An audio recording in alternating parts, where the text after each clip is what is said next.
नमस्कार, मी गौरव पाटील। सोयाबीन कापूस अनुदान अर्ज करणाऱ्या शेतकऱ्यांची सरकारने चेष्टा लावली। देवेंद्र फडणवीस यांनी 21 तारखेला 21 ऑगस्ट या रोजी पैसे जमा होतील असे सांगितले होते। त्याच्यानंतर आपले कृषी मंत्री धनंजय मुंडे यांनी ट्विट करत 10 सप्टेंबर पर्यंत निधी मंजूर होऊन तुमच्या खात्यात येईल असेही सांगितले होते। पण आज 10ची 12 तारीख झाली आहे आणि अजूनही शेतकऱ्याच्या खात्यात रुपयाही आलेला नाही। ही वेळ मारून यायचं काम चाललंय का सरकारचं? हाही मोठा प्रश्न सगळ्या शेतकऱ्यांना पडलाय। शेतकऱ्यांना फक्त निराशा निराशा निराशा निराशाच हाती लागते।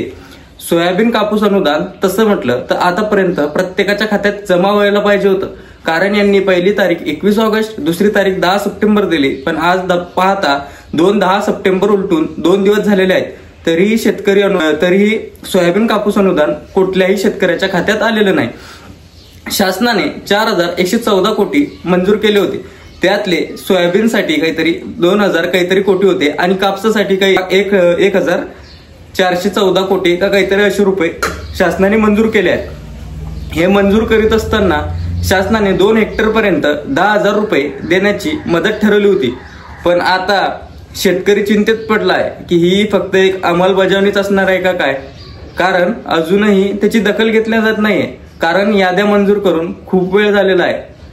त्या शेतकऱ्यांची नावं, ज्या शेतकऱ्यांची नव्हती त्यांनी कंप्लेंट करून त्यांची नावं येण्यासाठी तेही केलं, पण अजूनही शेतकऱ्याला सोयाबीन कापूस अनुदान मिळत नाही। सोयाबीन कापूस अनुदान यांच्या पात्रतेसाठी सरकारने संमतीपत्र सुद्धा घेतलेलं आहे व त्यांच्याकडून फॉर्म घेऊन जे कागदपत्र करायची होती ते भरून घेतले आहेत। पण आतापर्यंत अनुदान कोणत्याही शेतकऱ्याच्या खात्यात जमा झालेलं नाही। दरवेळेस शेतकऱ्याच्याच पैशांना उशीर का होतो हा तर आता मूळ मुद्दा उरलेला आहे।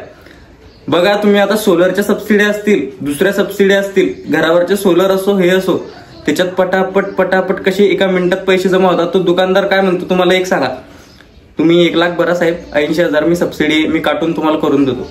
पण तसं ठिबक सिंचन, दुसऱ्या ज्या योजना आहेत त्याच्यात नेहमीच शेतकऱ्याची मर होती आणि यावेळेसही दरवेळेस सारखं सोयाबीन कापूस अनुदानही हे सरकारचं शेतकऱ्यांना मोठं चॉकलेट दिसत आहे। सोयाबीन कापूस अनुदानासाठी राज्य सरकारकडून 2514 कोटी मंजूर करण्यात आली। म्हणजे ही रक्कम फक्त मोजून 60% शेतकऱ्यांसाठी आहे व ज्यांचे जॉईंट शेती आहे त्यांच्यासाठी ते सामायिक हरकत पत्रही सरकारने नोंदवून घेतलं। पण आता मूळ प्रश्न हा की अनुदान जमा होणार कधी, की हेही फक्त घोषणावर घोषणा सारखंच आहे। कारण आता 2दा तारीख बदललेली आहे। पहिली जी तारीख होती ती 21 ऑगस्ट, आता ही दुसरी होती 10 सप्टेंबर, पण अजूनही शेतकऱ्याच्या खात्यात जमा झालेले नाही। पण सगळ्यात मोठा प्रश्न हा की धनंजय मुंडे यांनी व्हिडिओ कॉन्फरन्सिंगद्वारे सगळ्या अधिकाऱ्यांना, वरिष्ठ अधिकाऱ्यांना सांगितलं होतं की 10 सप्टेंबरच्या आत सगळ्या शेतकऱ्यांच्या खात्यात अनुदान जमा करा। पण प्रश्न उत्तर नेमकं काय ते मिळालं नाही, कारण अजून कुठल्याही शेतकऱ्याच्या खात्यात सोयाबीन कापूस अनुदान जमा झालेलं दिसत नाही। याच्या आधी देवेंद्र फडणवीस यांनी सोयाबीन कापूस भावांतर योजना याची घोषणा केली होती, पण त्यातही कुठलाही रुपया शेतकऱ्याला मिळाला नाही। यावेळेसही तसंच आहे का काय हा मोठा प्रश्न शेतकऱ्याला पडत आहे की फक्त घोषणावर घोषणा, इलेक्शन आलंय म्हणून शेतकऱ्याला घोषणावर घोषणा द्यायच्या, हाही मोठा प्रश्न शेतकऱ्याला पडलाय। आणि त्याच्यातच आता सरकारचं लक्ष शेतकऱ्याकडे नाही, सरकारचं लक्ष आहे तिसरी आघाडी उभी करण्याकडे।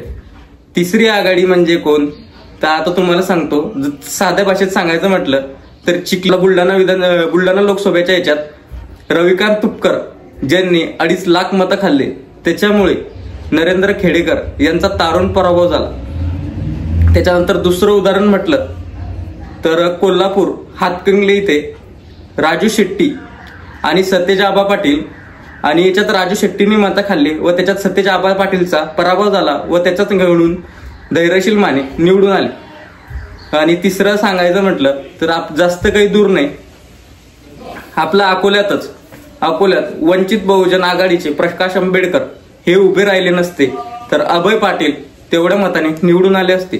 तर या तिसऱ्या आघाडीचा पूर्ण फायदा भाजपला होणार का हाही मोठा प्रश्न सगळ्यांपुढे उपस्थित आहे। तिसरी आघाडी जर आली तर आपल्याला कर्जमाफीही विसरायला लागेल, सगळ्या योजनाही विसरायला लागेल। म्हणून ही तिसरी आघाडी आपल्यासाठी खूप खतरनाक आहे, हे शेतकऱ्यांनी लक्षात घ्यावं. आजचा व्हिडिओ जर तुम्हाला आवडला असेल तर जय हिंद, जय महाराष्ट्र. सोयाबीन कापूस अनुदानाबद्दल कुठलीही अपडेट आल्यास आम्ही आपल्या चॅनलवर तुम्हाला नक्कीच कळवू. जय हिंद, जय महाराष्ट्र.